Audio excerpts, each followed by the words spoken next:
Welcome to the My Jesus Story podcast. I'm Kim, and today I'm here with Ashlee. Hello. Welcome. Thanks. The first question I tend to ask is, where did you meet Jesus? Where did you first come to know about him? I don't remember a time where I wasn't in church. We were always raised at church. We grew up at a Methodist church, and although I was in church, I don't know that I met Jesus then. I went through confirmation and was baptized as a baby in confirmation in 7th grade, but I don't really feel like that really came about till later in life. Like I knew him and I knew what we were there for, but it didn't really have that relationship of like one-on-one in the whole picture, I think. Yeah. So when did you learn about relationship? I had a very good youth pastor in high school. They came from Texas, and it was a man and his wife, and they both preached, and then they had children. But she was very passionate in preaching, like yells at you, which I kind of like. Like, you need to be doing this. You need to be doing better. And I just felt like she really spoke to me more. I remember once she did where she washed all of our feet, which was so cool and so awkward at the exact same time. But it did just show that like relationship of like Jesus washing his disciples' feet and like what that really felt like to the disciple. Like I've never actually done it to somebody else to feel like how Jesus was on that side. But I just thought some of the things she did really struck home with me. So I feel like that's when it started. I definitely feel like it's progressed and gotten to different levels, but I do feel like that's kind of the first time where I was like, something's different. Like it just felt more personal then. So like you could chat with him. Like prayer wasn't just to give me, and I'm sorry. Well, I'm still there too, but yes. Yeah, I will start with hey, thanks for this, or I need help with this. And then, but I do feel like I'm trying to progress in that part of just talking through life all the time. Okay, so we talk about having a relationship with Jesus, but what does that look like to you? Is that praying? Is that, does he not audibly talk back, though maybe, or like bonk you in the head, like, Ashlee, will you stop? I wish. I wish he had a really long something to hit me in the head with. I don't know that I have a great relationship yet. I feel like as much as I've grown up in the church and been in the church and like come around more, I definitely feel like that's where I'm lacking. I feel very, very connected during worship. I just close my eyes and I'm just like in it. I've begged to just be talked to. Like I will sit in the sanctuary sometimes and just be like, just tell me. Like, I just need you to say, this is what you need to do. Especially with the job change. I was like, I don't, am I supposed to do this? Or is this like, I think you're telling me that, but is it me just hoping that you're telling me that? Or it's my thoughts and I'm hoping that they're also your thoughts. So I don't feel like I have a great grasp on that yet. I definitely feel like prayers are still to me feeling very shallow and not very, like I do a lot of intercessory prayer. I feel like for others, but I'm just not where I feel like I need to be. So, but I feel like just recently with this new job and the new shift, I feel like it's taken a different angle of just like really trying to not be a fraud in like a church job. I don't know. I feel like you have to be at a different capacity. And I just feel like I also have time to think about it. Cause before I feel like I was just go. And I never had time to sit and reflect and actually be like, you're not probably where you need to be right now. So that's nice. Part of it. Yeah. Like just the quiet time. Yeah. And then I always learn by screwing up. And so like discerning the voice, like, oh, that was not you. Do that. I didn't do that. I didn't pick up on that one at all. Bigger sign next time, please. Yes. A bonk on the head, perhaps. Yep, bonk on the head. I feel like Steve did that to Avon once, and I feel like it worked. Just bonk right on the head. Yes. But I will say, in the very few times that I felt confident that Jesus told me to do something, that's once you learn that feel for you. Yes. Then you look for it all the time. And you kind of know it a little bit more, but man, it's taken 20, 25 years. I was going to say, I feel like I'm 42. Like, when are we going to figure this out? Yes. Well, I didn't come to know a relationship with Jesus until I was in my late 30s, early 40s. Yeah. And I'm in the 40s still. Yeah. So So it takes a minute, but it is, for me, it's been prayer, time in the Bible, and then just like being honest, like, I don't know what I'm doing. Yeah, like tell me what, or is it this, or is it that? Like, but man, it is once you get a couple of them, it's just very, very nice. I just reflect on like kids like that speak out in church or something, or even like young adults, and I'm like, dang, they got it. Like, like how did that come about so fast? And so I find myself being like, I want that to be me. And like, what am I missing? What do I need to like keep doing more of? And so but it's also inspiring. Like, it's like they got it. Like, yes, it's coming. It'll be there. I think some of it is for you slowing down. Just personal Imagine opinion. that. That's not the first time I've heard that, Kim. So you have children. Yes. So what does it look like to you to try to raise godly children? Not even godly children, but just children who aren't worldly. Still, obviously, I just feel like I come up short in all these, but I think that that's maybe how most people feel, because you always feel like you can do more. I feel like Avon is very easy. I don't know that he's taking it in, but he's one of those kids that are just quiet and kind of sit back. And so I feel like he takes things in more. I feel like I have to focus a lot on R, because she's like me and she's just go, go, go. And I'm like, did you hear what happened today? Like, what did you learn in Sunday school? Where I don't feel like I do that as much. And I'm not sure if it's Avon in general or just that he's older. But we try to do like a very slow, doesn't always work, but calm bedtime where we feel like we can kind of reflect back, and we do a lot of prayer.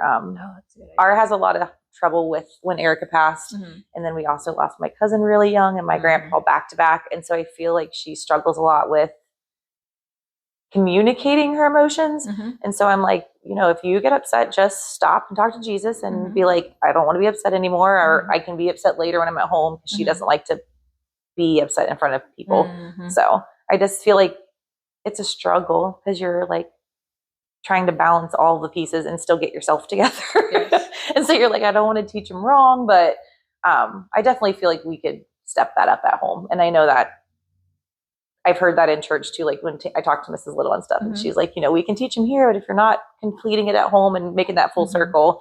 So I think just carving time. I know when you did the morning Bible verses, that at least made me more cognizant in the morning to like bring it up and get the day started that way. So I did like that. That was fun. Okay. So bring that back, Kim. In my spare time. Yeah, in your spare time too. When you're not going. For sure. Yeah. So you mentioned 3 kind of lows in your life that were really, really close together. Yeah. What did you do to find peace, or to even like find your next step forward in those days? My cousin was 36 and died of colon cancer, and that was in September. And then Erica was November, and my grandpa was the day after Erica. So Erica was Saturday, but they pronounced her like on Monday, and then my grandpa was Tuesday. So my grandpa got hit by a truck, and Erica was the car, and I just felt like those were way too similar. I didn't do great at first, but I feel like that was healthy. I needed to be all the feels, or just no feels. I feel like sometimes that was the day that I had too.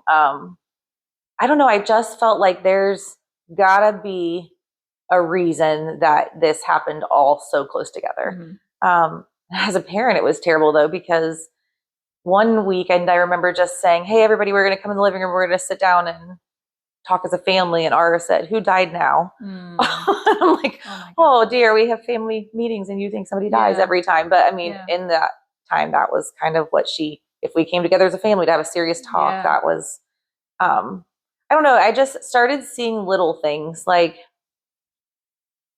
people that came to church that haven't before. And as much as I didn't want it to be because Erica was gone, I do feel like that's sometimes why, or that's how I rationalized it in my head and maybe made myself feel better.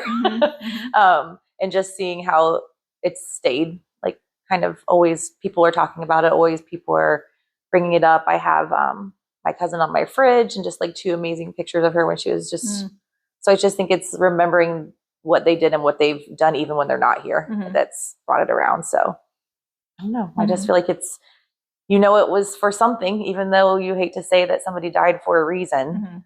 But he figures it out and he knows why. And I don't know that we'll ever know. And that's kind of somewhat nice too. Yeah. To not know why. Yeah. And just be like, okay, well, we'll figure it out one day. Or if not, maybe you can tell me when I get up there. Yeah. If I still haven't figured out what your big plan was. Yeah. And I mean, it may be bigger than even my lifetime or Aura's lifetime. We have no idea. Like it's such a big picture that we can't even fathom to look at the big picture. Right. So there's some peace that comes with not knowing that we have to know why.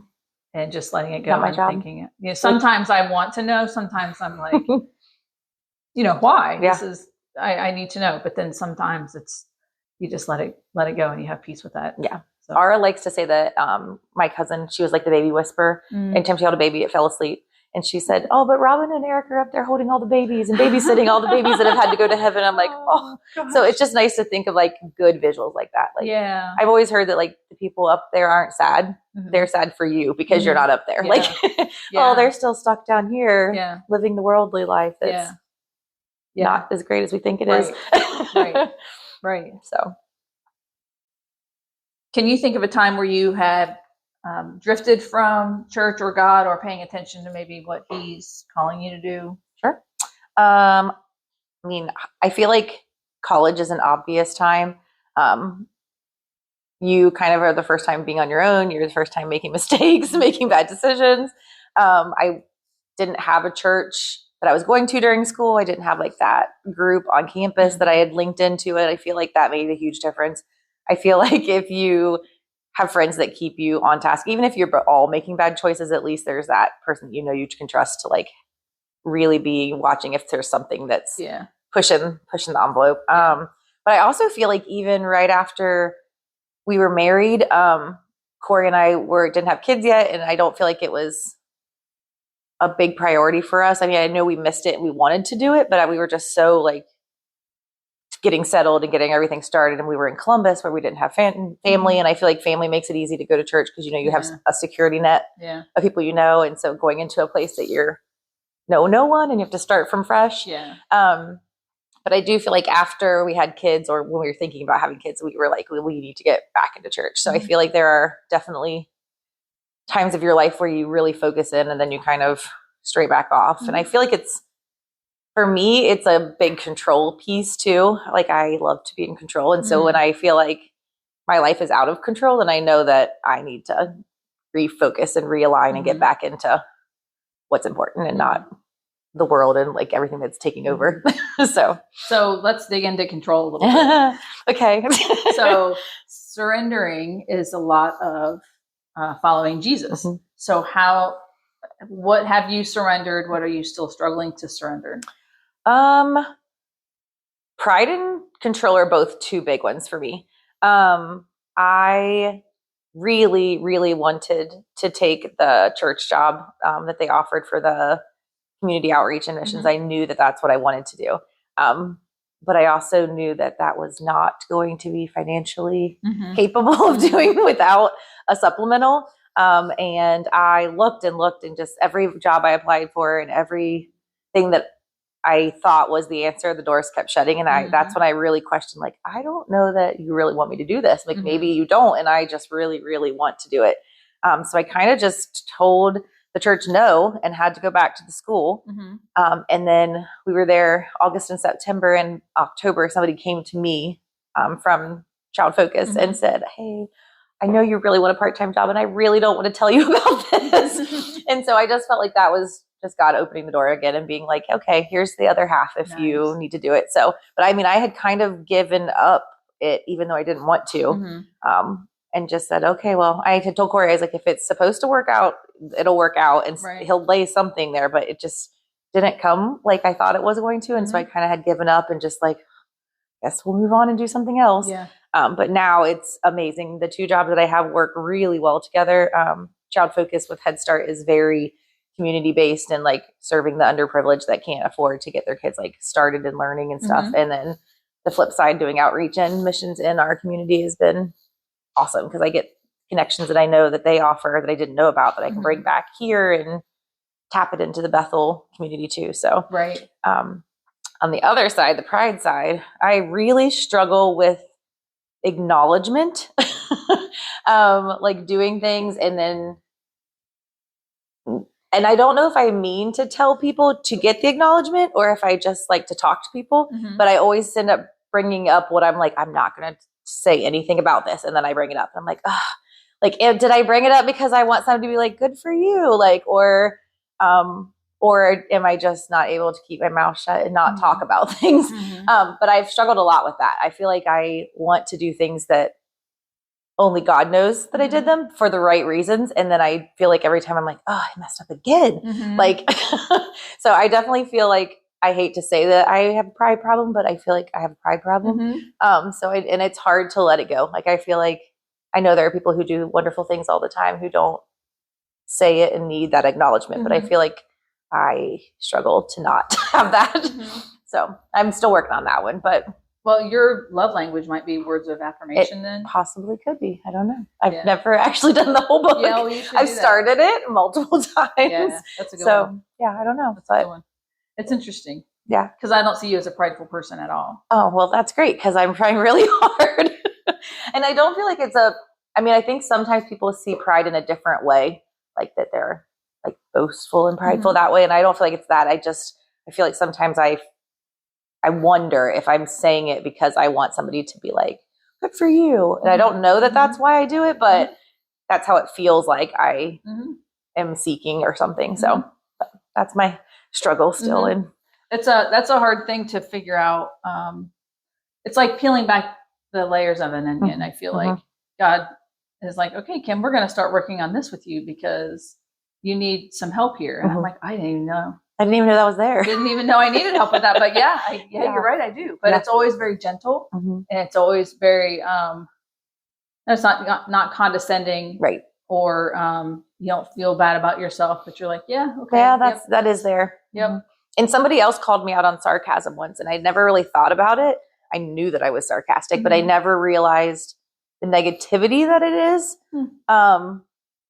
They're like, you're saying things that you really do mean in that kind of passive aggressiveness of sarcasm sometimes. And I was like, oh, like, it's almost like the devil's just like poking it through and saying things. And I was like, and I never had really thought about it that way or even realized I used sarcasm as much as I do now that somebody's kind of brought it up. And I don't think they were bringing it up for me. I think it was like a group discussion, but I felt like it was, I'm like, I think she's talking to me. And so, but I've come and go on being cognizant of that because it's just something that has become second nature that like should not probably be second nature for me. So I don't know. Yeah, that's so interesting because sarcasm is it's a very humor, cultural humor kind of break the ice thing, but it definitely can push to the wrong group. Right. Yeah. Interesting. So interesting. Do you see your life with Jesus more or less exciting?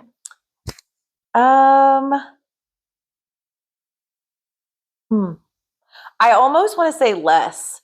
And I know that seems probably backwards of what you would think, but I feel like since COVID and just settling in, I feel much more content. And so I don't feel like, you wouldn't know this because I never sit still and I'm always moving, but I definitely feel like I don't feel like I need to go and do it all the time, even though I don't follow that much. I feel like I can be at home a lot. I definitely have found myself wanting to be alone a lot more, just in the quiet.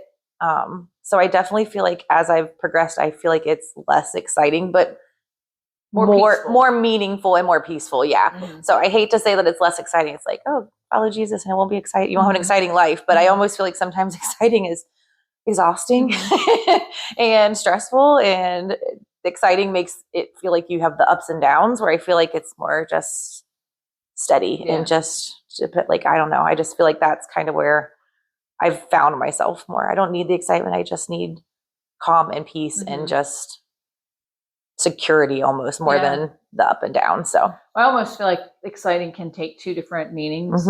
Like there's worldly excitement, which usually leads to trouble. Right. And then there's that high is not always a good feeling. Yeah. And then there's another kind of exciting, which is like, I never in a million years would have thought I would have done that. Like, that's true too. You know, an unexpected kind of, like a podcast. I did that. Look at me. This now? Yeah. Okay. We'll see how that goes. Yeah. Super exciting. Yeah. I don't know, but we're giving it a shot. Sure. Yeah. You know?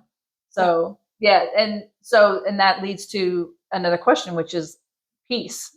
You find more peace with Jesus than you find without him. Yes, for sure. I feel like if not, you don't have anything to base it on like how do you find it? And I think that's the biggest part with people who don't know Jesus is they never feel content. They always feel like their life is falling apart. They always feel like they don't know where to turn next.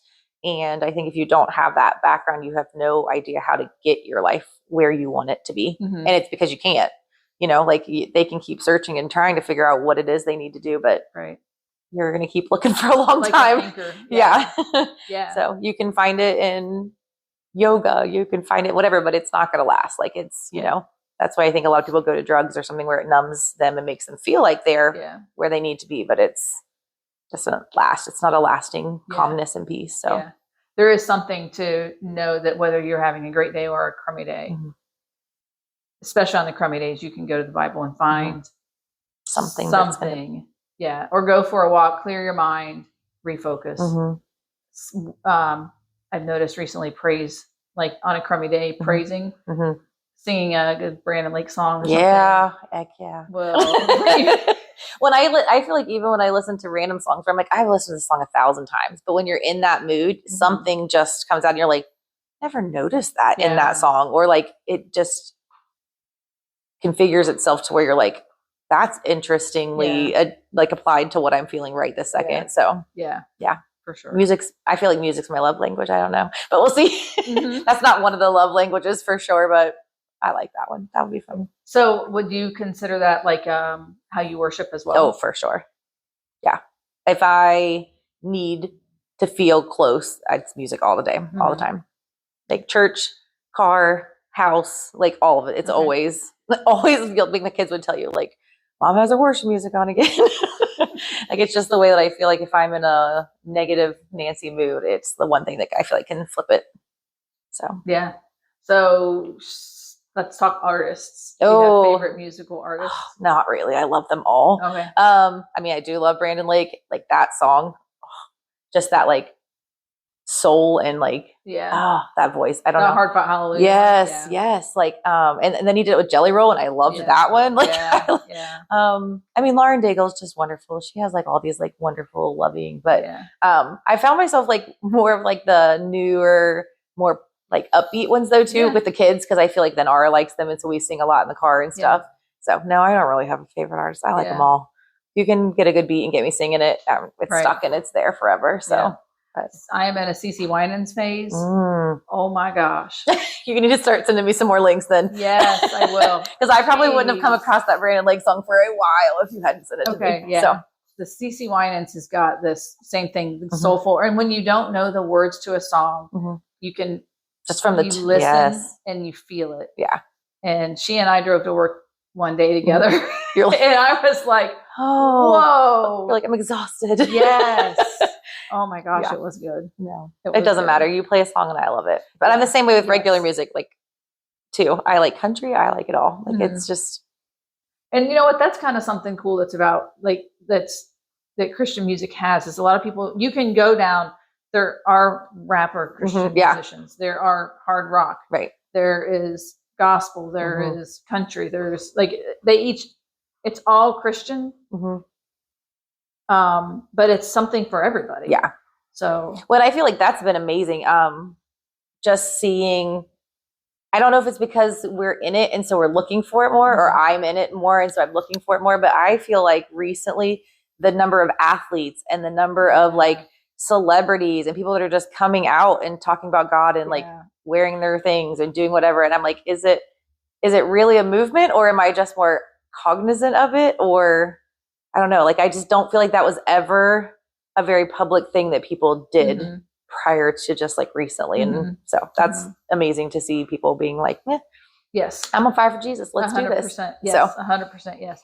And then seeing the the 20 somethings. The younger. Yeah. And there's a couple of musicians that are really popular that they're only popular through social media because I don't hear them on the radio.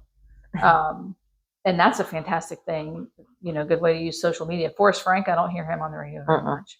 And those songs are great. Yes. We always have one final question for everybody.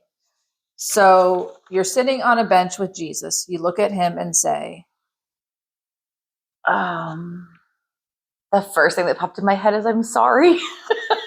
I just feel like there's going to be so many times that I was like, I know you had better plans, or you had a plan that I didn't follow through on, or something. Or I tried really hard. I feel like it would be something very like comic relief. I just feel like I'm kind of that weird, awkward person that would be like, I'm really sorry. I tried to do good. But I think that would be, I mean, I don't know that you know what you would say. That's crazy to even sit and think about. Like, you're him. Like, that's what, like, I might be like the awestruck, like, celebrity on a bench kind of thing. Like, are you really him? Yeah. Like, I might be the one who's like, it's not really him until you see him. Like, and then I even see him and I still don't believe. Right. I don't know. That would be crazy. I just think I would be like so in debt of like, just like, I'm so sorry. Like, that's, I know a lot of people probably say thank you, but I feel like I would be the awkward person who doesn't say thank you. So. No, I think that's a good answer. Honestly, I would probably just pour it all out before I even knew what I said. Yeah, that's true. That's true. Well, I want to thank you for coming on the podcast today. Thank you for having me. Thank you for listening to today's episode. Join us next episode for another encouraging testimony on My Jesus Story podcast.